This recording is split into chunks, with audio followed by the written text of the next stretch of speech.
Hello everyone, I am Rishabh Singh and I welcome you all on Study IQ PCS. Hello everyone, I am Rishabh Singh and I welcome you all on Study IQ PCS platform. हमारी series चल रही है Lucent की, जिसमें हम Lucent को MCQs के form यानी कि क्वेश्चंस के फॉर्म में समझने की कोशिश कर रहे हैं। सब्जेक्ट हमारा पॉलिटी है और इस सीरीज में ये हमारी सेकंड वीडियो है। फर्स्ट वीडियो कल इसकी आई थी और मैं उम्मीद करता हूं कि आपने उसको देखा होगा। तो जैसा कि आप जानते हैं कि हमारे वीडियो का एजेंडा ये है कि हम क्वेश्चंस को देख रहे हैं और क्वेश्चंस के साथ साथ जो कॉन्सेप्ट्स हैं उसको भी समझने की कोशिश कर रहे हैं, ताकि इस वीडियो के एंड में आपकी जो एनालिटिकल थिंकिंग है वो भी पूरी तरीके से डेवलप हो जाए। क्योंकि अगर हम यूपीएससी या कोई भी स्टेट पीसीएस की बात करें तो डिफरेंस यही आता है कि स्टेट पीसीएस में थोड़ा सा फैक्ट की तरफ ज्यादा टिल्टेड रहते हैं और अगर हम यूपीएससी की बात करें तो एनालिटिकल चीजें ज्यादा उसमें पूछी जाती हैं। तो मेरा ऑब्जेक्टिव यही है कि इन वीडियो के थ्रू आपके फैक्ट्स और एनालिटिक्स या जो आपकी सोच है, डेवलपमेंट है, वो भी कहीं ना कहीं इस वीडियो के थ्रू आपका डेवलप हो। तो स्टार्ट करते हैं पहले क्वेश्चन से। फर्स्ट क्वेश्चन आपकी स्क्रीन के सामने है। पहला क्वेश्चन ये कह रहा है कि the Nehru report had advocated the inclusion of fundamental rights in the constitution of India. मतलब ये 4 स्टेटमेंट्स दिए हुए हैं और इसमें बताना है कि इन चारों में से कौन सा स्टेटमेंट सही है। और इस क्वेश्चन में यही है कि किस एक्ट में आपका फंडामेंटल राइट इंडेक्ट किया गया था। क्या वो नेहरू रिपोर्ट में मेंशन किया गया था, Nehru report that is in 1928? क्या वो आपका गवर्नमेंट ऑफ इंडिया 1935 में रिफर था? क्या वो ऑगस्ट ऑफर जो कि आपका 1940 में आया था उसमें था? या आपका क्रिप्स मिशन जो कि आपका 1942 में प्रेजेंट किया गया था उसमें मेंशन किया गया था? तो इसका आंसर है फंडामेंटल राइट सबसे पहली बार इंडेक्ट किया गया था आपका नेहरू रिपोर्ट। नेहरू रिपोर्ट किस ईयर में आई थी? That is in 1928। अब ये देखिए कि नेहरू रिपोर्ट क्यों प्रेजेंट की गई थी। देखिए, साइमन कमीशन, आपने नाम सुना होगा साइमन कमीशन। तो साइमन कमीशन एक 7 मेंबर की कमिटी थी जिसको इंडिया भेजा गया था ब्रिटिशर्स के द्वारा, और उनका ऑब्जेक्टिव ये था, यानी कि जो साइमन कमीशन थी उनका ऑब्जेक्टिव ये था, जो साइमन कमीशन का ऑब्जेक्टिव था वो ये था कि इंडिया की जो एडमिनिस्ट्रेशन है वो किस तरीके से रन करे फर्दर, यानी इंडिया की जो फ्यूचर गवर्नेंस है, जो एडमिनिस्ट्रेशन है, वो किस तरीके से आगे रन कर सकती है, उसकी रिपोर्ट प्रेजेंट करने की जिम्मेदारी दी गई थी साइमन कमीशन को। पर जब साइमन कमीशन के मेंबर्स जब आपके भारत आए थे तो जितने भी आपके हमारे नेशनल फ्रीडम हीरोज थे उन्होंने प्रोटेस्ट किया था इस कमीशन के खिलाफ। क्योंकि अगर हम साइमन कमीशन की बात करें तो साइमन कमीशन में 7 मेंबर्स थे और ये 7 के 7 मेंबर्स आपके ब्रिटिशर्स थे। तो अब बात यह उठती है कि जब भारत की गवर्नेंस, भारत की एडमिनिस्ट्रेशन पे डिसीजन लेना है, कमिटी को रिपोर्ट प्रेजेंट करनी है और उसमें कोई भी भारतीय नहीं है, तो डिसीजन या वो रिपोर्ट कैसी बनेगी आप खुद ही समझ सकते हैं। तो इस बेसिस के वजह से ये जो मेंबर्स हैं, इन मेंबर्स में कोई भी इंडियन नहीं था, कोई भी भारतीय नहीं था। इस वजह से जितने भी हमारे फ्रीडम फाइटर्स थे वो प्रोटेस्ट कर रहे थे। आपने पिक्चर्स में देखा होगा कि लाहौर में जब ये कमिटी के मेंबर्स उतरे थे तो लाला लाजपत राय वो प्रोटेस्ट कर रहे थे। इस प्रोटेस्ट को पंजाब में लीड कर रहे थे। तो काफी ज्यादा प्रोटेस्ट हुए थे साइमन कमीशन के थ्रू, क्योंकि इसमें कोई भी इंडियन मेंबर्स नहीं थे। तो इसके बाद जब प्रोटेस्ट बहुत ज्यादा हुए तो ब्रिटिश अथॉरिटीज है उन्होंने बोला कि इंडियन से कि आप एक रिपोर्ट प्रेजेंट करिए और आपके हिसाब से आप क्या चाहते हैं, किस तरीके से गवर्नेंस हो। ऐसी पूरी फ्रीडम नहीं दे दी थी, ऐसा पूरी फ्रीडम नहीं दिया था कि आप जो चाहते हैं हम इंडेक्ट करेंगे। उन्होंने कहा था कि ठीक है, अगर आप इस कमीशन से खुश नहीं है तो आप भी एक अपनी रिपोर्ट प्रेजेंट करिए और उसमें आप क्या क्या चीजें चाहते हैं वो इंडेक्ट करिए। तो ये जो बेसिस था कि साइमन कमीशन भारत आया। साइमन कमीशन का ऑब्जेक्टिव ये था कि इंडिया की फ्यूचर गवर्नेंस, इंडिया का फ्यूचर एडमिनिस्ट्रेशन कैसे रन करेगा, उसके लिए कमिटी बनाई गई थी। पर जैसे ये कमिटी या जो कमिटी के मेंबर्स थे वो इंडिया लैंड करते हैं, लोग प्रोटेस्ट करते हैं, इंडिया के जो हमारे फ्रीडम हीरोज थे वो प्रोटेस्ट करते हैं, क्योंकि उनका कहना यह था कि अगर आप भारत की फ्यूचर गवर्नेंस की बात कर रहे हो और उसमें कोई भी भारतीय नहीं है तो वो कमिटी क्या ही डिसाइड करेगी, क्योंकि वो कमिटी को लोकल प्रॉब्लम्स के बारे में पता ही नहीं होगा। क्योंकि आपको अगर किसी देश की एडमिनिस्ट्रेशन या गवर्नेंस पे एक रिपोर्ट प्रेजेंट करनी है और आप उस देश के ही नहीं है तो आप लोकल मुद्दाओं को समझ ही नहीं पाएंगे। इस वजह से प्रोटेस्ट किया गया था। जब प्रोटेस्ट बहुत ज्यादा हुआ तो जो ब्रिटिश अथॉरिटीज उन्होंने बोला कि आप लोग, भारतीय लोग, आप एक रिपोर्ट प्रेजेंट करिए और आपके हिसाब से क्या क्या चीजें आप इंडेक्ट करना चाहते हैं वो इस रिपोर्ट में प्रेजेंट होनी चाहिए। तो ये बेसिस बनी थी, ये जो ब्रिटिश अथॉरिटीज ने बोला था ये बेसिस बनी थी आपकी नेहरू रिपोर्ट की। और नेहरू रिपोर्ट प्रेजेंट हुआ था आपका 1928 में और उसमें कैटेगोरिकली फंडामेंटल राइट्स और डोमिनियन स्टेटस जैसी चीजों की बात करी गई थी। अगर हम बात करें कि नेहरू रिपोर्ट में क्या क्या चीजें थी तो फंडामेंटल राइट का मेंशन था, कि हर एक भारतीय के पास अपने मौलिक अधिकार होने चाहिए। साथ ही साथ इसमें डोमिनियन स्टेटस की बात करी गई थी, डोमिनियन स्टेटस की बात करी गई थी। साथ ही साथ इसमें जो कम्युनल रिप्रेजेंटेशन है यानी कि कम्युनल इलेक्टोरेट है वो पूरी तरीके से मना कर दिया गया था, यानी कि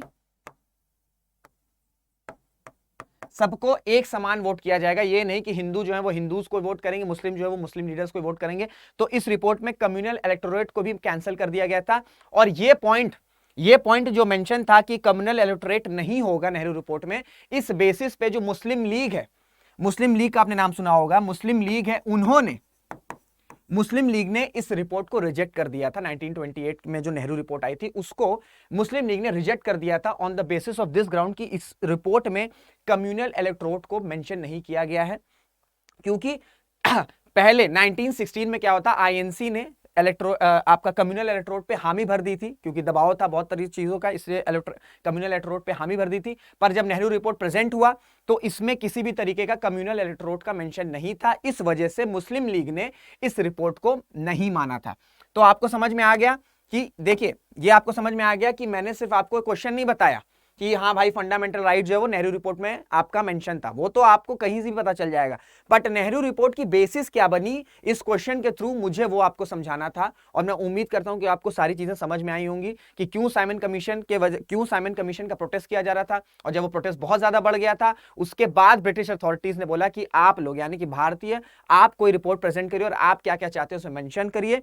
उस बेसिस का आधार बना था नेहरू रिपोर्ट। नेहरू रिपोर्ट को मुस्लिम लीग ने क्यों रिजेक्ट किया था, क्योंकि ये स्टेटमेंट आ सकता है, आपका स्टेटमेंट पूछा जा सकता है स्ट्रेट अवे, सिंपली आपसे एक स्टेटमेंट पूछ लेगा कि क्या नेहरू रिपोर्ट जो कि प्रेजेंट हुआ था 1928 में, क्या मुस्लिम लीग उसको सपोर्ट किया था, तो आप कहेंगे सपोर्ट नहीं किया था। रीजन ये था कि उसमें कम्युनल इलेक्टोरेट की मनाही थी, यानी कि कम्युनल इलेक्टोरेट नहीं होगा, इस रिपोर्ट में पूरी तरीके से मेंशन था।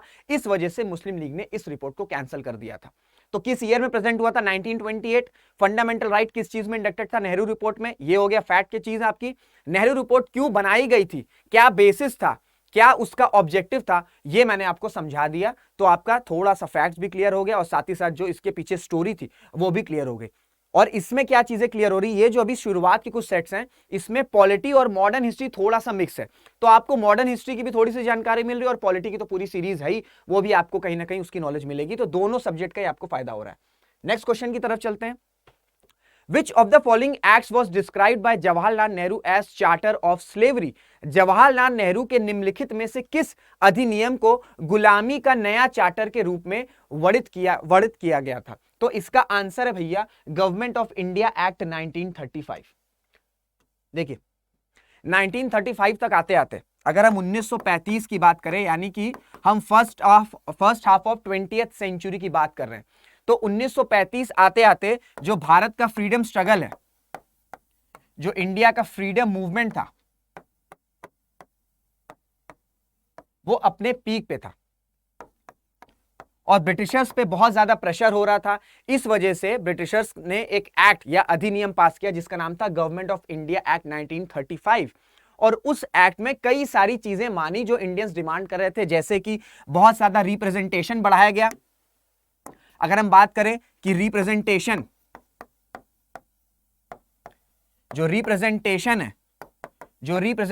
है जो पहले ज्यादातर ब्रिटिश अथॉरिटीज का ही था, आपका एडमिनिस्ट्रेशन या गवर्नेंस की बात करें तो उसमें इंडियंस को इंडेक्ट किया, इंडियंस का रिप्रेजेंटेशन बढ़ाया। ठीक है, प्रोविंशियल यानी कि जो राज्य हैं उनको ऑटोनॉमी प्रोवाइड करी, ऐसी बहुत सी सारी चीजें थी जिसमें आपका इस रिपोर्ट के इस एक्ट या अधिनियम के थ्रू ये था ऑब्जेक्टिव कि कैसे इंडिया की फर्दर एडमिनिस्ट्रेशन रन करेगी।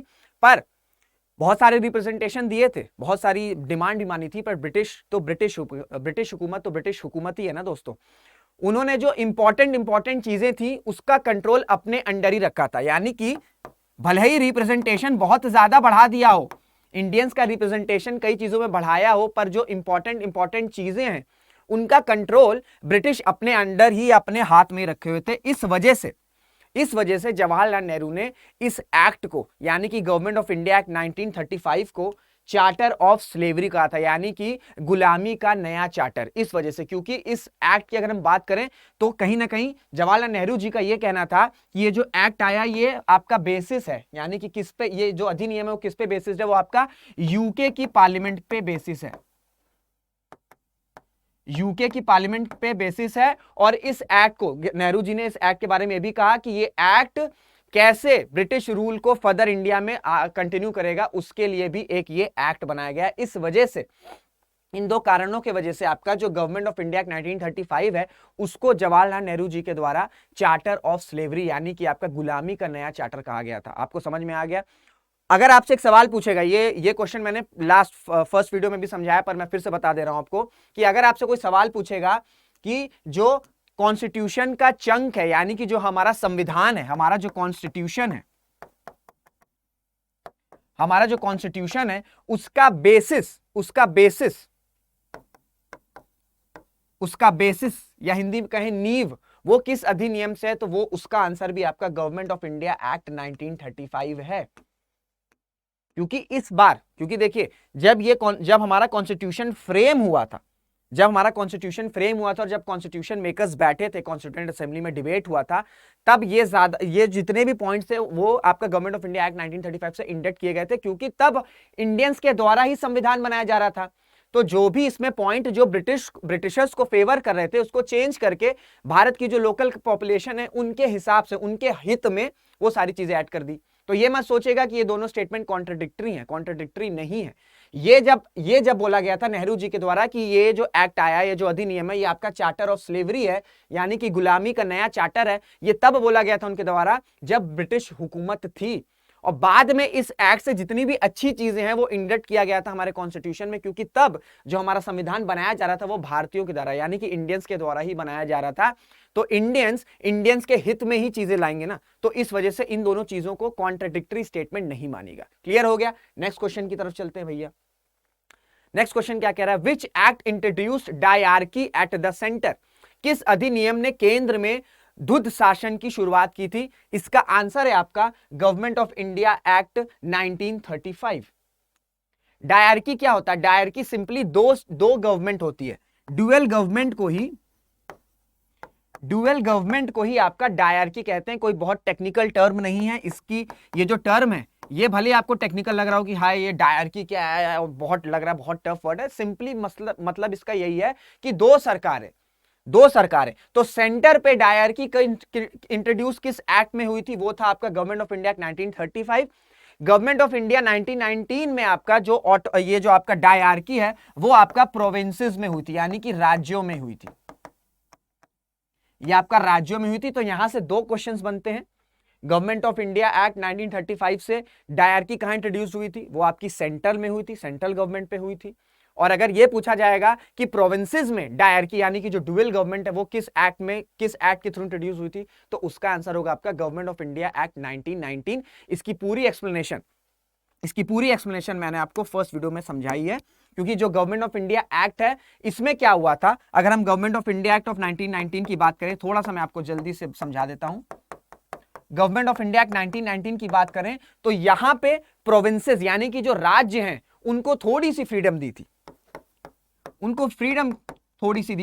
क्योंकि प्रोविंसेस में यानी कि जो राज्य हैं वहां पे भी आपका गवर्नमेंट का इंट्रोडक्शन हुआ था और थोड़ी सी पावर आपकी प्रोविंसेस को दी गई थी। कैसे दी गई थी? क्योंकि प्रोविंसेस में दो सब्जेक्ट्स ऐड ऑन कर दिया गया था। एक आपका ट्रांसफर्ड सब्जेक्ट था और दूसरा आपका रिजर्व्ड सब्जेक्ट था। ये आपका फैक्ट्स भी चल रहा है और साथ ही साथ मैं कहानी भी बता रहा हूं, स्टोरी भी बता रहा हूं। तो आपको अगर स्टोरी दिमाग में रहेगी ना, देखिए क्या होता है ना, जब आप थिएटर जाते हैं, आप जब पिक्चर देखते हैं तो आपको पिक्चर ना याद हो जाती है। आप याद करने की कोशिश नहीं करते हैं पिक्चर, आपको पिक्चर ना याद हो जाती है, क्योंकि आपके पास स्टोरी पता जाती है कि अच्छा अब ये हुआ, अच्छा हीरो अब आया, अब आपकी विलन की एंट्री हो रही है। तो ये सारी चीजें ना आप विजुअलाइज कर लेते हैं। इसी तरीके से अगर आपको स्टोरी पता रहेगी ना तो आप फैक्ट्स बहुत ही इजीली से कर लोगे। वहीं अगर आप फैक्ट्स रटने के लिए जाओगे ना तो चांसेस ये होते हैं कि एग्जाम की पैनिकनेस में आप शायद क्वेश्चन को मिस कर दें, क्योंकि आपने रटा है, आपको चीजें नहीं याद है। तो इस वजह से मैं स्टोरी के साथ आपको फैक्ट समझाने की कोशिश कर रहा हूं। वापस आते हैं गवर्नमेंट ऑफ इंडिया 1919 में क्या होता है। गवर्नमेंट ऑफ इंडिया 1919 में प्रोविंसेस यानी कि राज्यों राज्यों को थोड़ी सी पावर दी गई थी, कैसे कि वहां पे प्रोविंसेस गवर्नमेंट इंट्रोड्यूस किया गया था और साथ ही साथ 2 सब्जेक्ट भी दे दिए गए थे कि भाई जो प्रोविंसेस की सरकार है यानी कि जो राज्यों की सरकार है उनको ट्रांसफर्ड सब्जेक्ट, ट्रांसफर्ड में कुछ सब्जेक्ट है जिसमें लॉ बना सकते हैं और कुछ रिजर्व्ड है। पर अगर हम ट्रांसफर्ड की बात करें तो ट्रांसफर्ड में तो प्रोविंसेस गवर्नमेंट का कुछ ना कुछ रोल था, पर वहीं अगर हम रिजर्व सब्जेक्ट की बात करें तो इसमें पूरी तरीके से वॉइस रॉय का कंट्रोल था। अगर वॉइस रॉय चाहे जो रिजर्व सब्जेक्ट्स हैं उस पर कानून बना सकता है और उसको अपने लेजिस्लेटिव काउंसिल या एग्जीक्यूटिव काउंसिल की राय नहीं माननी पड़ेगी। तो भले ही 1919 में आपका गवर्नमेंट ऑफ इंडिया एक्ट 1919 में क्या हुआ था कि प्रोविंसेस को पावर दी थी, पर जो सुप्रीम पावर वो ब्रिटिश रूल के पास ही थी, ब्रिटिश अथॉरिटीज के पास ही थी, क्योंकि 1919 का समय अगर हम बात करें तो गांधी जी भारत आ चुके थे, सत्याग्रह की मुहिम शुरू हो चुकी थी, जो प्रोटेस्ट है, जो फ्रीडम स्ट्रगल्स हैं वो बढ़ते चले जा रहे थे, तो उसको कहीं ना कहीं कर्ब करने के लिए जो डिमांड थी, जो ब्रिटिश अथॉरिटीज थी वो डिमांड मान लेती थी और नहीं भी मानती थी। कुछ ऐसा हो जाएगा ना कि इंडियंस जब प्रोटेस्ट हो रहे हैं तो ब्रिटिश अथॉरिटीज ने कुछ दे दिए कि हाँ अब तो देखिए राज्यों में भी सरकार रहेगा, ठीक है, राज्यों में भी सरकार है, आपके पास तो पावर है, आप कुछ सब्जेक्ट्स पे अगर ट्रांसफर सब्जेक्ट जो सब्जेक्ट्स हैं आप उस पे कानून बना सकते हैं। पर वहीं रिजर्व सब्जेक्ट की बात करें तो उसमें इंपॉर्टेंट कानून थे, उस पे आपका प्रोविंशियल गवर्नमेंट का कोई कंट्रोल नहीं था। तो डिमांड मान भी रहे थे, डिमांड नहीं भी मान रहे थे। इस वजह से इसको डिवाइड एंड रूल कहते हैं, जिस वजह से 200 से 250 साल भारत पे रूल किया ब्रिटिशर्स ने, और सिर्फ इंडिया पे नहीं पूरी ग्लोबली उन्होंने आपका अपना कॉलोनीज बनाई थी, बड़े बड़े देशों को, यूएस भी पीछे नहीं रहा था। तो ये इनकी स्मार्ट गवर्नेंस थी। क्लियर हो गया गवर्नमेंट ऑफ इंडिया एक्ट 1919 और government of India act 1935। Next question की तरफ चलते हैं दोस्तों। नेक्स्ट क्वेश्चन क्या कह रहा है, which of the following was the biggest source for the constitution of India, निम्नलिखित में से कौन सा भारत के संविधान का सबसे बड़ा स्रोत था। तो मैंने आपको बताया है कि गवर्नमेंट ऑफ इंडिया एक्ट 1935 यानी कि भारत सरकार अधिनियम 1935, ये जो अधिनियम है ये आपका बेसिस बनाता है, यानी कि जो सबसे बड़ा चंक है हमारे जो संविधान है वो सबसे बड़ा है। भारत दुनिया की अगर हम बात करें, दुनिया के संविधानों की बात करें तो भारत का संविधान सबसे बड़ा है, तो उसका जो मेजर चंक है वो आपका लिया गया है गवर्नमेंट ऑफ इंडिया एक्ट 1935। जो बेसिस है, पूरा का पूरा संविधान नहीं लिया गया, जो बेसिस है, पर नींव होती ना आपकी किसी भी चीज की आप जब शुरुआत कर रहे हैं, चाहे वो पढ़ाई हो, चाहे वो संविधान हो, कोई भी चीज हो, तो आप नींव बनाते हैं। जैसे कि आप प्रिपरेशन में आ रहे हैं, चाहे यूपीएससी की प्रिपरेशन हो, चाहे यूपीपीएससी या कोई भी स्टेट पीसीएस की प्रिपरेशन आप कर रहे हैं, आपकी नींव होती है कि आप कैसे अपने बेसिक्स स्ट्रॉन्ग करेंगे। जब आपके बेसिक्स स्ट्रॉन्ग हो जाएंगे, उसके बाद आपके बेसिक स्ट्रॉन्ग होंगे तो उसके बाद आप अपना स्ट्रक्चर, ठीक है, ढांचा खड़ा करता चले जाएंगे, क्योंकि आपका बेसिक जो है वो स्ट्रॉन्ग हो चुका है। तो जब आपका बेसिक स्ट्रॉन्ग हो जाएगा तो आप प्री भी क्लियर कर लोगे, आप मेंस में अच्छे राइटिंग, आप अच्छे आंसर्स भी लिख लोगे, क्योंकि आपके बेसिक्स क्लियर है, बेसिक्स क्लियर है, आपकी सोच क्लियर है, आपको कॉन्सेप्ट पता है। उसी तरीके से संविधान की अगर हम बात करें तो बेसिक जो बेस है ना, वो कहां से लिया गया था, वो आपका गवर्नमेंट ऑफ इंडिया एक्ट 1935 से लिया गया था। क्लियर हो गया। नेक्स्ट क्वेश्चन की तरफ चलते हैं दोस्तों। The constitution of India came into force on, Bharat का संविधान कब लागू हुआ था, इसमें बहुत ज्यादा कंफ्यूजन होती है। 2 डेट है आपका, 26 जनवरी 1949 और 26 जनवरी 1950। उन दोनों डेट में बड़ी लोग कंफ्यूजन करते हैं, हालांकि घर पे तो याद हो जाएगा, पर जब एग्जाम में जाते हैं ना तो कंफ्यूजन के मारे गलत कराते हैं और आता क्वेश्चन आप मिस कर जाते हैं। और कभी भी अगर आपको कंपटीशन को किल करना है ना, कंपटीशन को अगर आपको क्रैक करना है, तो आपको वो क्वेश्चंस कभी गलत नहीं करने हैं जो सब सही करके आ रहे हैं। अगर आप वो क्वेश्चंस गलत कर रहे हो जो सब सही करके आ रहे हैं, आपके chances to qualify the examination वो काफी ज्यादा कम हो जाते हैं। आपके चांसेस कब बढ़ेंगे, आपके चांसेस एग्जामिनेशन को क्लियर करने के कब बढ़ेंगे, वो तब बढ़ेंगे जब आप वो क्वेश्चन सही करके आ रहे हो जो सब सही कर रहे हैं, पर साथ ही साथ आप उन क्वेश्चंस को भी सही करके आ रहे हो जिनकी जो सही करने की नंबर है वो कहीं कम है। तो इन दोनों का कॉम्बिनेशन आपको एग्जाम में सेल थ्रू करता है। तो ऐसे क्वेश्चंस तो बिल्कुल भी गलत नहीं करने हैं जो सब सही कर रहे हैं। क्लियर हो गया। तो इसमें क्या होता है, ये जो डेट है इसमें बहुत ज्यादा कंफ्यूजन होती है। अगर बात हो रही है, अगर सवाल यह पूछा गया है कि भारत का कॉन्स्टिट्यूशन लागू कब हुआ था, ठीक है, तो उसकी तारीख है 26 जनवरी 1950। क्वेश्चन यह पूछेगा कि किस तारीख को अडॉप्ट किया गया था, ठीक है, अडॉप्ट यानी कि अपनाया कब गया था, कंप्लीट कब हो गया था, तो वो तारीख है 26 नवंबर, सॉरी ये 26 नवंबर है, जनवरी नहीं है, 26 नवंबर 1949। तो 2 डेट हैं, कौन कौन सी डेट है आपकी? दो डेट है, एक है आपका 26 जनवरी 1950। इस तारीख को क्या होता, हर साल हम लोग 26 जनवरी के दिन गणतंत्र दिवस मनाते हैं ना। क्यों मनाते हैं? क्योंकि हमारा संविधान इस दिन लागू हुआ था। तो 26 जनवरी 1950 इस दिन हमारा संविधान लागू हुआ था। और यहीं अगर हम 26 नवंबर 1949 की बात करें, 26 नवंबर 1949 की बात करें, तो इस दिन जो हमारा कॉन्स्टिट्यूशन है वो कंप्लीट हुआ था।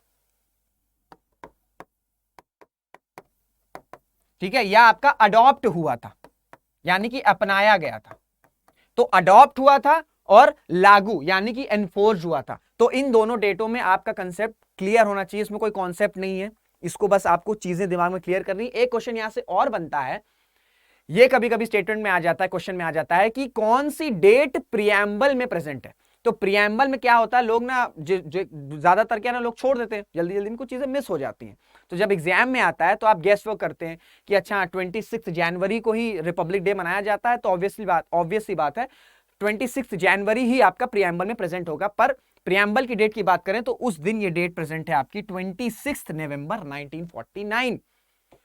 तो लागू कब हुआ? लागू हुआ 26 जनवरी 1950। अडॉप्ट या कंप्लीट, ये दोनों सेम टर्म है, कभी अडॉप्ट नहीं आता तो कंप्लीट आता, तो कंप्लीट पे भी कंफ्यूज मत होइएगा, ठीक है। तो अडॉप्ट और कंप्लीट हुआ आपका 26 नवंबर 1949। और साथ में अगर स्टेटमेंट में यह भी पूछ लिया है कि प्रियम्बल में कौन सी डेट मेंशन है, तो वो तारीख है आपकी 26 नवंबर 1949। उम्मीद करता हूं कि अब जो है आप इन दोनों डेट में कंफ्यूज नहीं होंगे। नेक्स्ट क्वेश्चन की तरफ चलते हैं। सिंपल सा क्वेश्चन है, सुप्रीम कोर्ट किस अधिनियम के द्वारा सेटअप किया गया था? सुप्रीम कोर्ट आपका सेटअप किया गया था रेगुलेटिंग एक्ट 1773। और अगर हम रेगुलेटिंग एक्ट 1773 की बात करें तो यहां से स्टार्ट हुआ था आपका, जितने भी एक्ट्स बने ना, जितने भी एक्ट्स बने उसकी शुरुआत हुई थी आपकी 1773 से। 1773 से आपकी एक्ट की शुरुआत हुई थी। अब आप क्वेश्चन ये पूछेंगे सर कि 1773 में ही भैया क्या हो गया था कि ये एक्ट लाना पड़ा? क्यों नहीं 75, क्यों नहीं 76, इससे पहले क्यों नहीं, इससे बाद क्यों नहीं, क्या 1773 में ही क्यों ये एक्ट है? इसकी नीड क्या थी? अब समझिए, British east India company, British की ईस्ट इंडिया कंपनी भारत आई थी अराउंड आपका 17वीं सेंचुरी, यानी कि समझ लीजिए 1609 के अराउंड आई थी भारत में। क्या करने आई थी? भारत में ये व्यापार करने आई थी, यानी कि एज अ ट्रेडिंग बॉडी आई थी, एज अ ट्रेडिंग बॉडी आई थी। फिर मूव फॉरवर्ड करते हैं 1757।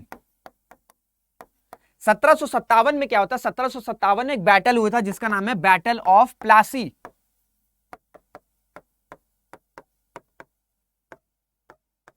बैटल ऑफ प्लासी एक बैटल हुआ था 1757 में, और इस बैटल का क्या आपका परिणाम था? वो परिणाम ये था कि ब्रिटिशर्स जो हैं वो इस बैटल में जीत गए थे। और इससे क्या होता कि जो बंगाल है, जो उस वक्त भारत का सबसे बड़ा सूबा, एरिया वाइज भी और आपका पैसे के वाइज भी, ठीक है, रेवेन्यू सबसे ज्यादा बंगाल से आता था, उसका कंट्रोल आ गया था ब्रिटिश की ईस्ट इंडिया कंपनी के पास। उसके बाद क्या हुआ? जब इतना बड़ा सूबा, ठीक है, बंगाल इतना बड़ा सूबा है, ठीक है, एरिया बहुत बड़ा है, रेवेन्यू सबसे ज्यादा वहां से आता है, तो क्या होने लग गया? जो ब्रिटिश ईस्ट इंडिया कंपनी थी, जो ब्रिटिश की आपकी ईस्ट इंडिया कंपनी थी, इनके जो एम्प्लॉयज थे वो इस पावर का मिसयूज करने लग गए। क्या होने लग गया था? प्राइवेट ट्रेड शुरू कर दिए थे भाई। ईस्ट इंडिया कंपनी जब बैटल ऑफ प्लासी जीती तो ईस्ट इंडिया कंपनी को व्यापार करने के लिए ड्यूटी फ्री ट्रेड का ऑप्शन दिया था। पर क्या होने लगा? ड्यूटी फ्री ये होता है, ड्यूटी फ्री ट्रेड ये होता है कि जब आप कहीं से इंपोर्ट या एक्सपोर्ट करते हैं तो आपको कुछ टैक्सेस देने रहते हैं उस पर्टिकुलर सूबे या उस पर्टिकुलर राज्य को। वो नहीं दे रहे थे क्योंकि भैया कंट्रोल तो एक तरह से ब्रिटिश का ही था, तो ईस्ट इंडिया कंपनी अपना नुकसान क्यों करेगी? क्योंकि ईस्ट इंडिया कंपनी का सोल मोटिव क्या था? सोल मोटिव था कि कितना पैसा भारत से उठाकर विदेशों यानी कि यूके यानी कि ब्रिटिश भेज सके। तो इसलिए duty free trade east India company के प्रोवाइडेड थी। पर इनके एम्प्लॉइज, जो ईस्ट इंडिया कंपनी के एम्प्लॉइज थे, वो प्राइवेट ट्रेड शुरू कर दी अपना, ठीक है, करप्शन यानी कि ब्राइब लेने लग गए, साथ ही साथ बहुत सारे गिफ्ट्स लेने लग गए, कंसेशंस लेने लग गए, देने लग गए। तो इससे क्या हुआ, ईस्ट इंडिया कंपनी जो है वो ब्रिटिश पार्लियामेंट या जो ब्रिटिश क्राउन है उससे ऊपर उठने लग गई। सोल मोटिव क्या था, ब्रिटिश पार्लियामेंट ने ईस्ट इंडिया कंपनी को क्यों भेजा था, ईस्ट इंडिया कंपनी को इस वजह से भेजा था कि आप जाइए और व्यापार करिए और जितना पैसा आप इंडिया से उठा सकते हैं वो पार्लियामेंट, वो यूके भेजिए। पर क्या हो रहा था, इस पावर का मिसयूज करने लग गए। क्योंकि क्या हुआ था कि East India Company as a trading body आई थी, 1609 की बात करें, 1757 आते आते भैया वो एक एडमिनिस्ट्रेटिव बॉडी हो गई। उसने गवर्नेंस स्टार्ट कर दिया, उसमें एडमिनिस्ट्रेशन स्टार्ट कर दिया। जो इंडिया की लोकल पॉलिटिक्स थी, जो राजा महाराजाओं की लोकल पॉलिटिक्स थी, उसमें इंटरफेयर करने लगा। क्योंकि अगर हम 1757 की बात करें तो उस वक्त मुगल डायनेस्टी चल रही थी, तो उनके लोकल अफेयर्स में इंटरफेरेंस करने लग गए, एडमिनिस्ट्रेशन चलाने लग गए। तो ये सारी चीजें जब हुई तो पावर आ गई। तो इस वजह से 1773 में रेगुलेटिंग एक्ट पास किया गया, ताकि जो ब्रिटिश ईस्ट इंडिया कंपनी के एम्प्लॉइज हैं, ईस्ट इंडिया कंपनी के जो एम्प्लॉयज हैं, जो ईस्ट इंडिया कंपनी बहुत ज्यादा इस पावर का मिसयूज कर रही है, उसे कहीं ना कहीं कर्टेल किया जाए। इस वजह से रेगुलेटिंग एक्ट 1773 पास किया गया था। और यहां से फिर कई सारे एक्ट शुरू हुए थे, बहुत सारे एक्ट आए हैं। तो हम पूरा ये जितने भी एमसीक्यूज चल रहे हैं उसमें हम सारे एक्ट्स को ही अभी समझ रहे हैं, ज्यादातर हम एक्ट्स के ही सारे इंपॉर्टेंट पॉइंट समझ रहे हैं। तो ये समझ लीजिए कि रेगुलेटिंग एक्ट 1773 क्यों आया था, ये जानना बहुत ज्यादा जरूरी है। और उम्मीद करता हूं कि अब आपको समझ में आया होगा। क्योंकि ये डेट क्या है, ये तो कोई भी, ये तो आप नेट के थ्रू भी पता कर सकते हो कि कब आया था, पर क्यों आया था उसका मैंने आपको एक्सप्लेनेशन दिया है कि कर्टेल करना था कि जो ईस्ट इंडिया कंपनी है उसकी जो पावर है वो अपने पावर का मिसयूज करने लगी थी। उसे कर्टेल करने के लिए जो ब्रिटिश पार्लियामेंट ने, उसने बोला कि असली राजा तो हम है ना भाई, असली अथॉरिटी तो हम ही है, हमने तो आपको ही भेजा है ना। तो अथॉरिटी दिखाने के लिए, उसको कम करने के लिए, ईस्ट इंडिया कंपनी की पावर्स को कर्टेल करने के लिए रेगुलेटिंग एक्ट 1773 पास किया गया था। उसी में प्रावधान दिया गया था कि सुप्रीम कोर्ट जो है वो रेगुलेटिंग एक्ट 1773 के तहत सेटअप होगा। क्लियर हो गया। नेक्स्ट क्वेश्चन की तरफ चलते भैया। The distribution of powers between the center and the states in the Indian Constitution is based on the scheme provided in the, मतलब जो पावर डिस्ट्रीब्यूशन है सेंट्रल गवर्नमेंट और स्टेट गवर्नमेंट के बीच में जो संविधान में दिया गया है वो किस एक्ट से लिया गया है। इसका आंसर है, सीधा सीधा आंसर है, गवर्नमेंट ऑफ इंडिया एक्ट 1935। क्योंकि अगर ये चीज आपको नहीं भी पता है, ठीक है, सपोज करते हैं ये चीज आपको नहीं पता है आपको कि अधिनियम गवर्नमेंट ऑफ इंडिया एक्ट 1935 से ही जो कॉन्स्टिट्यूशन में फेडरल पावर दिया गया, जो फेडरल स्ट्रक्चर बनाया गया है वो इस एक्ट से लिया गया। अगर आप नहीं भी जानते, पर आप ये चीज जानते हैं कि हाँ, अगर मैं गवर्नमेंट ऑफ इंडिया एक्ट 1935 की बात करूं तो जो बेस है, जो बेसिस है हमारे संविधान का, वो इसी एक्ट से आता है, वो इसी अधिनियम 1935 से आता है। तो आप ये सोचेंगे या आप ये अपना दिमाग यूज करेंगे कि भाई जो पावर स्टेशन है, जो पावर डिस्ट्रीब्यूशन है सेंट्रल और स्टेट गवर्नमेंट का, वो भी तो संविधान का एक बड़ा ही इंपॉर्टेंट बेसिक है, एक इंपॉर्टेंट बेसिस है। तो जब आप ये समझ जाएंगे कि हाँ ये इंपॉर्टेंट बेसिस है, ऑब्वियसली बात है ये उसी अधिनियम से लिया गया होगा जिससे हमारे संविधान का बेसिस बना है। तो आप बड़े आसानी से अपने दिमाग का यूज करके, प्रेजेंस ऑफ माइंड का यूज करके government of India act 1935 mark करेंगे और आगे चले जाएंगे। अगर ये चीज आपको नहीं भी पता, देखिए मैं क्या बता रहा हूं इस वीडियो सीरीज के थ्रू, मैं आपको ही बता रहा हूं कि लास्ट वीडियो में मैंने आपको बताया थी एलिमिनेशन टेक्निक कैसे आप यूज करके आंसर को सही कर सकते हैं। इसी तरीके से बहुत सारे क्वेश्चन आप प्रेजेंस ऑफ माइंड का यूज करके आप सही कर सकते हैं। क्योंकि क्या होता है ना, आप कितनी भी चीजें पढ़ लें, आपको शायद वो सारी चीजें याद नहीं होंगी। तो इस वजह से एग्जाम में आपको अपना माइंड यूज करना बहुत ज्यादा जरूरी है, और वो आप तभी यूज कर पाएंगे जब आप बड़े ही कूल होंगे, बड़े ही कंपोज्ड होंगे। मैं बार बार एग्जांपल देता हूं एमएसडी का, महेंद्र सिंह धोनी, ग्रेटेस्ट कैप्टन। वो विकेट के पीछे कूल रहता था, उसका दिमाग चलता रहता था। क्यों? क्योंकि वो कंपोज रहता था, कूल रहता था, इसलिए उसको पता चलता था कि अगर मैं ये स्टेप लूंगा तो इसका रिजल्ट ये होगा। इस वजह से वो इतना सक्सेसफुल हुए, इतने सक्सेसफुल कैप्टन हुए, क्योंकि बहुत ज्यादा कूल रहते थे। तो इस वजह से प्रेशर, एग्जामिनेशन के दिन बहुत प्रेशर रहता है, जितना कूल रहेंगे उतने चांसेस हैं कि आप एग्जाम क्रैक कर लेंगे। तो क्लियर हो गया, ये क्वेश्चन को आप प्रेजेंस ऑफ माइंड से भी यूज कर सकते, सॉल्व कर सकते थे। क्लियर हो गया। इस वीडियो सीरीज में मैं आपको फैक्ट्स, कंसेप्ट, जहां मुझे लग रहा है एलिमिनेशन टेक्निक है वो भी बता दे रहा हूं, प्रेजेंस ऑफ माइंड कहां लग सकते हैं वो भी बता रहा हूं। ओवरऑल सारी चीजें मेरा ये ऑब्जेक्टिव है कि इस वीडियो सीरीज के थ्रू आपको मिल जाए या आप समझ जाएं। नेक्स्ट क्वेश्चन की तरफ चलते हैं भाई। The Indian independence bill received the royal assent on, भारतीय संविधान विधेयक को कब शाही अनुमति प्राप्त हुई थी? इंडियन इंडिपेंडेंस बिल की अगर हम बात करें तो इसी एक्ट या बिल से आपका भारत को आजादी मिली थी। यानी कि इंडिया और पाकिस्तान दो अलग नेशन बने थे। इंडिया तो पहले से था, पाकिस्तान एक सेपरेट नेशन बन गया था। ठीक है, तो अगर आपसे क्वेश्चन पूछेगा कि किस एक्ट के थ्रू किस एक्ट के थ्रू इंडिया को इंडिपेंडेंस मिली थी? तो वो एक्ट था आपका इंडियन इंडिपेंडेंस एक्ट। पर ये इंडियन इंडिपेंडेंस एक्ट पहले बिल था। कोई चीज बिल होती है, कोई चीज कानून होती है। अगर हम प्रेजेंट डे पॉलिटी की बात करें, इंडियन पॉलिटी की बात करें, तो क्या होता है पार्लियामेंट में या सदन में बिल प्रेजेंट होता है, वो लोकसभा से पास होता है, राज्यसभा से पास होता है, फिर वो जाता है प्रेसिडेंट हाउस। प्रेसिडेंट जब उस पे एसेंट या अपनी अनुमति देते हैं, उसके बाद ही आपका वो जो बिल है वो कानून बन जाता है। तो ऐसे ही कुछ था कि जब इंडियन इंडिपेंडेंस बिल था, उस पे कब शाही रॉयल एसेंट लगा, फिर वो जो बिल है वो कानून बना। तो वो तारीख थी आपकी 18 जुलाई 1947। 18 जुलाई 1947 क्या होता है, कभी कभी जो स्टेट पीसीएस एग्जाम्स होते हैं उनमें ऐसे बड़े डायरेक्ट क्वेश्चंस आ जाते हैं, डेट पूछ लेते हैं बड़े, और स्पेसिफिक डेट पूछते हैं।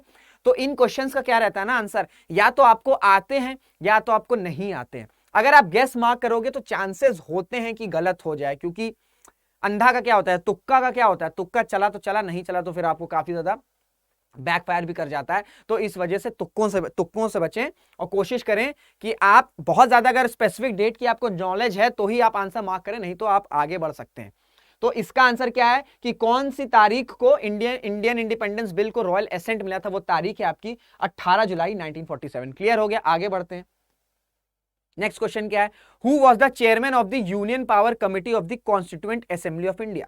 भारत की संविधान सभा की संघ शक्ति समिति के अध्यक्ष कौन थे? तो अगर हम चेयरमैन की बात करें यूनियन पावर कमिटी की, तो इसका आंसर है पंडित जवाहरलाल नेहरू जी।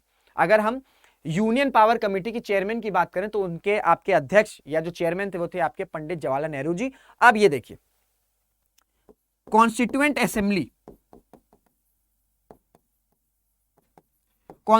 असेंबली फॉर्म की गई थी, कॉन्स्टिट्यूएंट असेंबली बनाई गई थी। ऑब्जेक्टिव क्या था इस असेंबली का? ऑब्जेक्टिव यह था कि भारत के लिए, भारतीयों के लिए संविधान बनाना है, कॉन्स्टिट्यूशन बनाना है, भारतीयों के लिए संविधान बनाना है, कॉन्स्टिट्यूशन बनाना है। तो कॉन्स्टिट्यूएंट असेंबली में क्या हुआ कि बहुत सारी कमिटीज बना दी गई।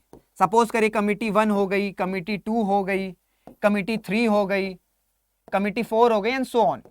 और हर कमिटी को कोई ना कोई टास्क दिया गया था, B it committee 1, B it committee 2, B it committee 3, and so on and so on. तो हर कमिटी को कुछ ना कुछ टास्क दिए गए थे, और उस टास्क में क्या करना था, जो भी उस कमेटी के चेयरमैन थे और उसके अंदर जो भी मेंबर्स थे, जो भी चेयरमैन के साथ मेंबर्स होते हैं, तो हर कमेटी को जो भी पर्टिकुलर चीज दी गई थी, जैसे सपोज करिए union power committee, union power एक कमेटी थी विद इन कॉन्स्टिट्यूएंट असेंबली। तो यूनियन पावर कमेटी के चेयरमैन थे हमारे पंडित जवाहरलाल नेहरू जी, इनके साथ बहुत सारे मेंबर्स थे।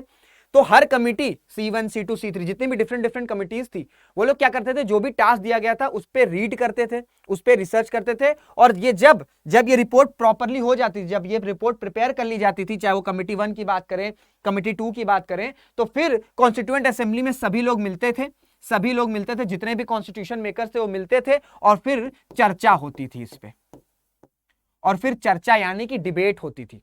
अगर किसी मेंबर को लगता था कि ये जो कानून पास, ये जो आपका बिल प्रेजेंट किया गया है, जो बात बोली जा रही है, अगर उससे कोई असहमत है तो अपने रीजंस बताते थे, और वो रीजंस कंसीडर किए जाते थे, और उसको रेक्टिफाई करके फिर से वो बिल है या जो भी वो कानून है वो सॉल्व किया जाता था। उसके बाद ही जब सभी लोग कॉन्स्टिट्यूएंट असेंबली में जितने भी लोग प्रेजेंट थे, जब सब मान जाते थे, उसके बाद ही किसी भी प्रोविजन को इंडक्ट किया जाता था संविधान में। इस वजह से जो हमारा कॉन्स्टिट्यूशन है वो इतना लंबा है, वो इतना स्ट्रक्चर्ड फॉर्म में, सभी की बातें करी गई हैं, सभी की बातें। किसी को यह नहीं लगता है कि संविधान उसके कोई राइट्स की बात नहीं कर रहा है, क्योंकि जितने भी लोग थे कॉन्स्टिट्यूएंट असेंबली में, सब जब एक मत पर आ जाते थे, उसके बाद ही किसी प्रोविजन को कॉन्स्टिट्यूशन या संविधान में इंडक्ट किया जाता था।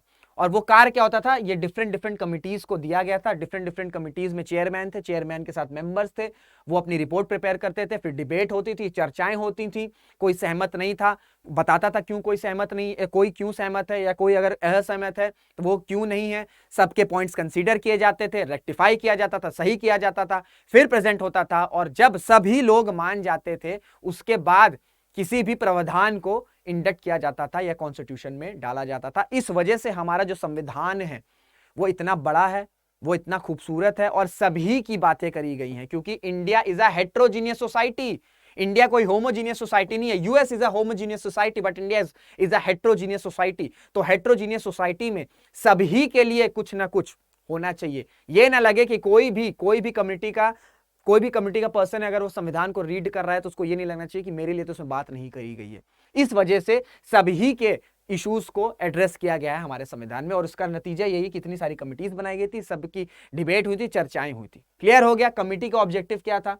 क्योंकि कमेटी का चेयरमैन कौन है वो तो बहुत ही बेसिक सी चीज है, पर कमेटी बनाने का ऑब्जेक्टिव क्या था, ये मेरा इस क्वेश्चन से आपको समझाने का ऑब्जेक्टिव था, और उम्मीद करता हूं आपको समझ में आएगा। नेक्स्ट क्वेश्चन की तरफ चलते हैं। What was the basis for the constituting the constituent assembly of India? Bharat की संविधान सभा के गठन का आधार क्या था? कॉन्स्टिट्यूएंट असेंबली फॉर्म हुई थी तो वो किस अधिनियम या किस एक्ट या किस बेसिस पे वो जो है वो आपका पास हुई थी या बनाई गई थी? तो उसका आंसर है आपका कैबिनेट मिशन 1946। 1940 तक आते आते ब्रिटिशर्स को यह समझ में आ गया था, क्योंकि अगर हम 1940 की बात करें, 1940 की बात करें, 1940 की बात करें, तब तक वर्ल्ड वॉर 2 स्टार्ट हो गई थी। वर्ल्ड वॉर 2 आपकी 1939 से लेकर 1945 तक चली थी। यूके भी उस सेकेंड वर्ल्ड वॉर का पार्टिसिपेंट था। तो 1940 तक आते आते यूके पार्लियामेंट या ब्रिटिश पार्लियामेंट को यह समझ में आ गया था कि भारत में हमारा जो अब शासन करना वो मुश्किल हो रहा है, क्योंकि जो फोकस है यूके पार्लियामेंट का या ब्रिटिशर्स का वो वर्ल्ड वॉर की तरफ ज्यादा था। तो इस वजह से 1940 के बाद से ही कई सारे प्लान्स आने शुरू हो गए थे, जैसे ऑगस्ट ऑफर हो गया, वेविल प्लान हो गया, क्रिप्स मिशन हो गया, कैबिनेट मिशन हो गया। इन सारी चीज, ये सारे प्लान्स आने लगे थे 1940 से ही। और एट द एंड 1946 में, यानी कि जब कैबिनेट मिशन फॉर्म हुआ, 1946 में कैबिनेट मिशन जब फॉर्म हुआ, और ये जो प्लान है आपका या ये जो मिशन है, ये बेसिस बनाया कि भाई भारत में कॉन्स्टिट्यूएंट असेंबली बनेगी, यानी कि संविधान सभा बनेगी, और उस संविधान सभा का काम यह होगा कि उसमें सभी भारतीय होंगे। सबसे पहली बात तो कोई ब्रिटिशर्स नहीं होगा, कोई भी बाहरी इंटरफेरेंस नहीं होगा, कोई भी outside, there will be no outside interference in framing the constitution of India. क्योंकि अगर भारत के संविधान को फ्रेम करना है तो वो कोई बाहर से कोई इंटरफेयर नहीं कर सकता है, भारत के लोग ही कॉन्स्टिट्यूएंट संविधान को बनाएंगे। तो कॉन्स्टिट्यूएंट असेंबली फॉर्म हुई आपका 1946 कैबिनेट मिशन प्लान के थ्रू, और ये बोला गया कि भारत के ये जो संविधान सभा बन रही है वो पूरी तरीके से सोवरेन है, पूरी तरीके से आजाद है, कोई भी इंटरफेयर नहीं है। भले ही बनाई गई है ब्रिटिशर्स के एक्ट के थ्रू, पर पूरी तरीके से सोवरेन है, पूरी तरीके से फ्री है, पूरी तरीके से आजाद है। जो संविधान, जैसा संविधान चाहते हैं भारतीय, वो अपना संविधान बना सकते हैं। तो कॉन्स्टिट्यूएंट असेंबली किस एक्ट के थ्रू बनाई गई थी? उसका आंसर है कैबिनेट मिशन 1946। और ये क्यों शुरू हुआ था? क्योंकि 1939 से आपका वर्ल्ड वॉर स्टार्ट हो गया था।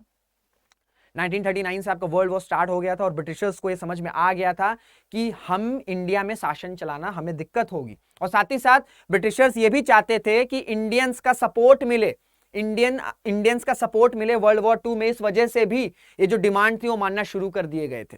समझ में आ गया किस कमिटी, किस मिशन प्लान से बनाया गया था, और ये सारी क्यों प्लान्स 1940s के बाद से ही आना शुरू हुई थी, क्यों नहीं 1930s के बाद आना शुरू हुई, क्यों नहीं 1935 के बाद आना शुरू हुई? ये सारी चीजें आपके दिमाग में आना चाहिए। जितना आप सोचोगे उतना ही आप डीप जाओगे, और जितना आपकी नॉलेज डीप होती चली जाएगी उतना ही आपके कंसेप्ट क्लियर होते चले जाएंगे। एंड वंस आपके अगर कंसेप्ट क्लियर हो गए हैं, देन आप आंसर्स बहुत अच्छे से लिख लोगे। और हाँ, कंसेप्ट क्लियर करने के साथ साथ डेली आंसर्स भी लिखा करिए, क्योंकि क्या होता है ना, हम बहुत सारी चीजें दिमाग में भर लेते हैं, पर जब शब्द में लिखने की बात आती है तो हम उतने कंफर्टेबल नहीं होते, हमें समझ नहीं आता है कि हमारे इतनी सारे नॉलेज को हम कैसे कंसोलिडेट करें विद इन 150 और 200 वर्ड्स। तो लिखते रहा करिए।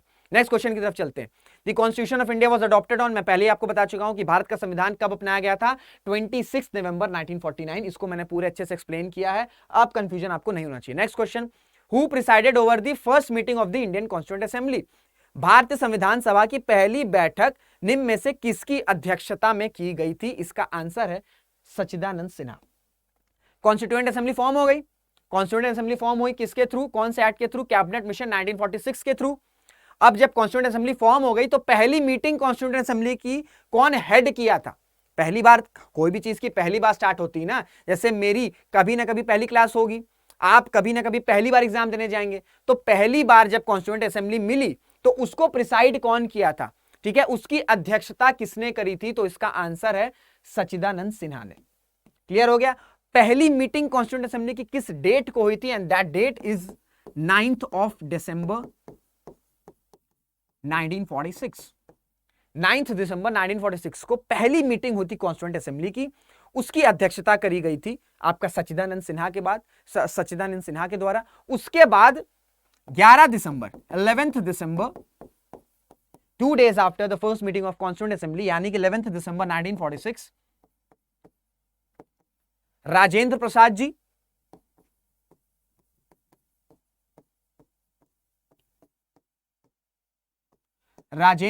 जी एंड H.C. मुखर्जी जी, ये नाम याद रखिएगा, या तो इसकी स्क्रीनशॉट ले लीजिएगा या इसको लिख लीजिएगा। डॉक्टर राजेंद्र प्रसाद जी और H.C. मुखर्जी जी, इनको बाद में president and vice president of constituent assembly form कर दिया गया था, स्टैब्लिश कर दिया गया था। समझ में आ गया? कॉन्स्टिट्यूएंट असेंबली किस एक्ट के थ्रू बनी? Cabinet mission 1946। जब पहली बार मिले कौन सी तारीख थी? योर डेट इज 9 दिसंबर 1946। इसके ठीक 2 दिन बाद, यानी कि 11 दिसंबर 1946 को क्या हुआ कि कॉन्स्टिट्यूएंट असेंबली के प्रेसिडेंट और वाइस प्रेसिडेंट चुने गए। और वो कौन थे? डॉक्टर राजेंद्र प्रसाद जो कि प्रेसिडेंट थे कॉन्स्टिट्यूएंट असेंबली के, और H.C. मुखर्जी जो कि आपका वाइस प्रेसिडेंट नियुक्त किए गए थे कॉन्स्टिट्यूएंट असेंबली के। ये ऐसे क्वेश्चंस कई बार स्टेट पीसीएस में पूछे जाते हैं, तो इनको आप बाय हार्ट कर लीजिए। इसके पीछे कोई लॉजिक नहीं है, ये तो आपको ध्यान रखना ही होगा। 2 से 3 बार अगर आप रीड करेंगे तो नहीं भूलेंगे। Next question, who among the following was the adviser to the drafting committee of the constituent assembly? निम्नलिखित में से कौन संविधान सभा की प्रारूप समिति के सलाहकार थे? सीधा आंसर है इसका BN राव जी। इसमें कोई लॉजिक नहीं, इसको ध्यान रखिएगा कि एडवाइजर कौन थे ड्राफ्टिंग कमिटी के। क्या होता है ना, कभी कभी चेयरमैन ऑफ ड्राफ्टिंग कमिटी सबको पता रहता है, डॉक्टर BR अंबेडकर साहब, पर कभी कभी क्वेश्चन ये पूछ लेता है कि who is the adviser of the of the drafting committee of the constituent assembly. तो अगर हम एडवाइजर की बात करें ड्राफ्टिंग कमिटी की, तो वो थे आपके BN राव जी। इसको ध्यान रखिएगा। नेक्स्ट क्वेश्चन देखिए, क्या होता है ना, कुछ ऐसे बहुत स्ट्रेट क्वेश्चंस हैं तो उसमें बहुत ज्यादा लॉजिक नहीं है, बहुत ज्यादा स्टोरी नहीं है, तो उसमें हम क्या करते हैं, बस आंसर देखते हैं और आगे बढ़ते हैं। क्योंकि क्या होगा ना, जितना आपका टाइम बचेगा उतना आपके लिए अच्छा है। जहां पे कंसेप्ट है, जहां पे स्टोरी है, जहां पे कंसेप्ट है, वहां पे मैं आपको चीजें क्लियर कर रहा हूं। Next question, who among the following had move the objective resolutions? देखिए, क्वेश्चन पूछा गया है कि 13 दिसंबर 1946 यानी कि 13 दिसंबर 1946 के दिन किस व्यक्ति ने ऑब्जेक्टिव्स रेजोल्यूशन मूव किया था? ऑब्जेक्टिव रेजोल्यूशन मूव किया था कॉन्स्टिट्यूएंट असेंबली में, और इसका आंसर है जवाहरलाल नेहरू जी। ऑब्जेक्टिव किया था। ऑब्जेक्टिव रेजोल्यूशन से आप क्या समझ रहे हैं? ऑब्जेक्टिव क्या होता है? उद्देश्य।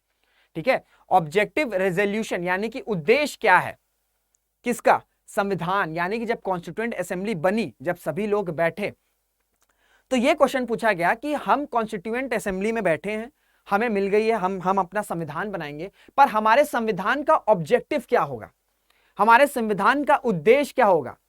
तो ये उद्देश्य बताने के लिए, ये ऑब्जेक्टिव्स बताने के लिए जवाहरलाल नेहरू जी ने 30 दिसंबर 1946 को, यानी कि 9 दिसंबर 1946 के दिन पहली मीटिंग हुई, उसके ठीक 4 दिन बाद 13 दिसंबर 1946 के दिन जवाहरलाल नेहरू जी ने प्रेजेंट किया ऑब्जेक्टिव रेजोल्यूशन। और बड़ी आइकॉनिक वो वीडियो है, देख सकते हैं आप यूट्यूब पे। वो खड़े हैं कॉन्स्टिट्यूएंट असेंबली में और वो रीड कर रहे हैं and he saying about the objectives and philosophies of the constitution. वो बता रहे हैं कि ये जो नया संविधान बन रहा है, जो ये संविधान जो हम भारतीयों के लिए बना रहे हैं, उसका ऑब्जेक्टिव क्या है, उसका उद्देश्य क्या है।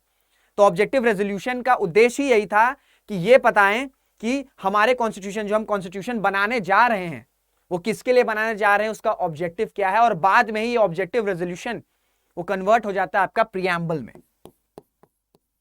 सो अगर ये स्टेटमेंट भी पूछेगा कि दस objective resolution prepare the basis for the preamble, तो ये स्टेटमेंट भी सही है। ऑब्जेक्टिव रेजोल्यूशन बाद में प्रियम्बल हो जाता है, क्योंकि प्रियम्बल क्या करता है? प्रियम्बल बताता है कि फिलॉसफी क्या है हमारे कॉन्स्टिट्यूशन की, ऑब्जेक्टिव क्या है हमारे कॉन्स्टिट्यूशन की। ये सारी चीजें आपका प्रियम्बल से पता चलता है। किसी को भी जानना है हमारे संविधान के बारे में, हमारा संविधान क्या है, हम किसके लिए बनाया गया है, क्या क्या चीजें हैं, तो वो प्रियम्बल पढ़ता है। That's why preamble is called the summary of Indian constitution. तो क्लियर हो गया ऑब्जेक्टिव रेजोल्यूशन किस लिए प्रेजेंट किया गया था? ऑब्जेक्टिव बताने के लिए। और बड़ी आइकॉनिक वीडियो है, बड़ी आइकॉनिक पिक्चर, आप चाहें तो यूट्यूब पर देख सकते हैं। तो वो प्रेजेंट किया गया था जवाहरलाल नेहरू जी के द्वारा। Who among the following was not a member of the constituent assembly? निम्नलिखित में से कौन आपके संविधान सभा के सदस्य नहीं थे? इसका सीधा आंसर है जयप्रकाश नारायण जी। कभी कभी ये स्ट्रेट अवे फॉरवर्ड क्वेश्चंस पूछता है, जैसे मैंने आपको बताया कि स्टेट पीसीएस कभी कभी बहुत ज्यादा स्पेसिफिक हो जाता है, and you have to know these specific questions, क्योंकि ये पूछता है। तो कॉन्सेप्ट वाले क्वेश्चंस भी रहते हैं, बट कभी कभी दीज स्ट्रेट फॉरवर्ड क्वेश्चंस भी पूछते हैं, और ये स्ट्रेट फॉरवर्ड क्वेश्चंस आपको याद करने होंगे, समझने होंगे। याद नहीं कहूंगा मैं, याद is a very extreme term. आपको 2 से 3 बार रीड करने होंगे, और जहां आप 2-3 बार रीड कर लेंगे वो चीजें आपके दिमाग में याद हो जाएंगी, घर कर जाएंगी। Next question. How many sessions of the Indian Constitution Assembly were conducted for the formulation of Indian Constitution? भारतीय संविधान के निर्माण हेतु भारतीय संविधान सभा के कितने सत्र आयोजित किए गए थे? यह भी बड़ा स्ट्रेट फॉरवर्ड क्वेश्चन है, बड़ा स्ट्रेट फॉरवर्ड क्वेश्चन है। अगर या तो आपको आता है या तो नहीं आता। इसका सीधा आंसर है कि कॉन्स्टिट्यूएंट असेंबली में टोटल 11 सेशंस हुए थे। टोटल कितने सेशंस हुए थे? 11 सेशंस। अब किसी को अगर जानना है कि हमारा कॉन्स्टिट्यूशन इतना होलिस्टिक क्यों है, इतना 360 डिग्री होलिस्टिकली कंप्लीट क्यों है, तो वो इस क्वेश्चन से पता चल सकता है कि 11 बार सेशंस, 11 बार मिले थे, 11 बार डिबेट हुई, चर्चाएं हुई, उसके बाद जाके हमारा जो कॉन्स्टिट्यूशन है, हमारा जो संविधान है, वो फ्रेम्ड हुआ था, वो प्रिपेयर हुआ था, वो कंप्लीट हुआ था। तो सेशंस कितनी बार हुए थे? सेशंस 11 बार हुए थे। और इसका सिग्निफिकेंस ये बताता है, you can quote this number, you can quote in the mains answer, कि ये नंबर इंडिकेट करता है कि क्यों हमारा संविधान इतना होलिस्टिकली कंप्लीट है। क्योंकि इतनी बार ये नहीं हुआ था कि बस मिले और थोड़ी बहुत चर्चा और कंप्लीट हो गया, नहीं, प्रॉपर सेशंस हुए, 11 बार सेशंस हुए, उसमें डिबेट हुई, चर्चाएं हुई, तब जाके सबकी सहमति के बाद हमारा संविधान जो है वो कंप्लीट हुआ, वो बना। क्लियर हो गया? 11 सेशंस है, इसको ध्यान में रखिएगा। How much time constituent assembly took to frame the constitution of India? संविधान सभा को भारत का संविधान बनाने में कितना समय लगा था? इसका सीधा आंसर है 2 साल 11 महीने 18 दिन, करीब करीब 3 साल, करीब करीब 3 साल, not exactly 3 years but somewhere around 3 years, 3 साल के करीब करीब कॉन्स्टिट्यूएंट असेंबली को कंप्लीट समय लगा संविधान को बनाने में। और यही इस वजह से हमारा जो कॉन्स्टिट्यूशन है वो होलिस्टिकली इतना कंप्लीट है, 360 डिग्री है। ये भी कभी स्ट्रेट फॉरवर्ड क्वेश्चन से आपसे पूछ सकते हैं। तो ये क्या होता है, इतना स्पेसिफिक होता है कि या तो आते हैं या तो नहीं आते हैं। अगर नहीं आता था तो अब ध्यान रखिएगा कि 2 साल 11 महीने 18 दिन टोटल ये दिन लगे थे कॉन्स्टिट्यूएंट असेंबली को कंप्लीट करने में हमारे संविधान को। Next question, constituent assembly set up a drafting committee under the chairmanship of B R Ambedkar. किस तारीख को ड्राफ्टिंग कमेटी बनाई गई थी? उनके चेयरमैन थे बी आर अम्बेडकर साहब, डॉक्टर बी आर अम्बेडकर साहब। वो तारीख क्या थी? वो तारीख थी 29 अगस्त 1947। ये भी बहुत ज्यादा स्पेसिफिक क्वेश्चन है। ऐसे क्वेश्चंस को भी मैं इंडेक्ट किया हुआ हूं, क्योंकि क्या होता है कि कंसेप्ट आपको पता चल रहा है, पर साथ ही साथ ऐसे कुछ फैक्चुअल क्वेश्चंस भी पूछते हैं, तो उनका जानना भी बहुत ज्यादा जरूरी है। सिर्फ ऐसा नहीं हो कि आपको फैक्ट्स या स्टोरीज ही पता चल रही है और सिर्फ फैक्ट्स हो, ये भी नहीं। A combination of these two, concept, analysis and straight forward questions. तो ये सारी चीजें आपको मैंने इसमें इस सीरीज में रखे हुए हैं। Next question, who was the chairman of the provincial constituent committee of the constituent assembly? सीधा क्वेश्चन है, संविधान सभा की प्रांतीय संविधान समिति के अध्यक्ष कौन थे? इसका आंसर है Sardar Vallabh Bhai Patel ji, iron man of India. Iron man of India यानी कि Sardar Vallabh Bhai Patel ji, iconic man, iconic personality. ठीक है, सरदार पटेल जी जो थे आपके चेयरमैन थे आपके प्रोविंशियल कॉन्स्टिट्यूएंट कमेटी के। और मैंने आपको बता दिया है कि ये कमिटीज क्यों फॉर्म करी गई थी। ये कमिटीज इसलिए फॉर्म करी गई थी ताकि हर कमेटी को डिफरेंट डिफरेंट टास्क दिए जाएं, और वो टास्क जो है जो कंप्लीट हो जाए, वो सब सारे लोग मिले कॉन्स्टिट्यूएंट असेंबली में, चर्चाएं हो, डिबेट हो, और फिर सबकी सहमति के साथ कॉन्स्टिट्यूएंट असेंबली जो है वो जो भी प्रोविजंस है उसको इंडेक्ट करेगी कॉन्स्टिट्यूशन में। तो ये थे आज के सेकंड सेट की सीरीज आपके क्वेश्चंस। उम्मीद करता हूं कि ये जितनी भी चीजें मैंने आपको समझाई वो आपको समझ में आया होगा। मैंने पहले ही आपको बताया था कि ऑब्जेक्टिव ये है कि एमसीक्यूज के थ्रू फैक्ट्स एंड नॉलेज, ठीक है, एनालिसिस एंड आपकी कंसेप्ट क्लैरिटी प्लस फैक्ट्स, इस वजह से कॉम्बिनेशन ऑफ क्वेश्चंस मैंने रखे हुए हैं। आपकी एनालिसिस पावर भी बढ़ेगी, आपकी एनालिटिकल थिंकिंग भी बढ़ेगी, और साथ ही साथ जो स्ट्रेट फॉरवर्ड क्वेश्चंस भी पूछते हैं वो भी है, क्योंकि प्रीलिम्स के बाद आपको मेंस भी लिखना रहेगा, और मेंस में जितनी आपकी एनालिटिकल थिंकिंग होगी उतना आप अच्छा आंसर लिख सकते हैं। मुलाकात करेंगे आपसे अगले वीडियो में, तब तक अपना ध्यान रखिएगा, मेहनत करते रहिएगा, खुश रहिएगा। धन्यवाद। जय हिंद, जय भारत।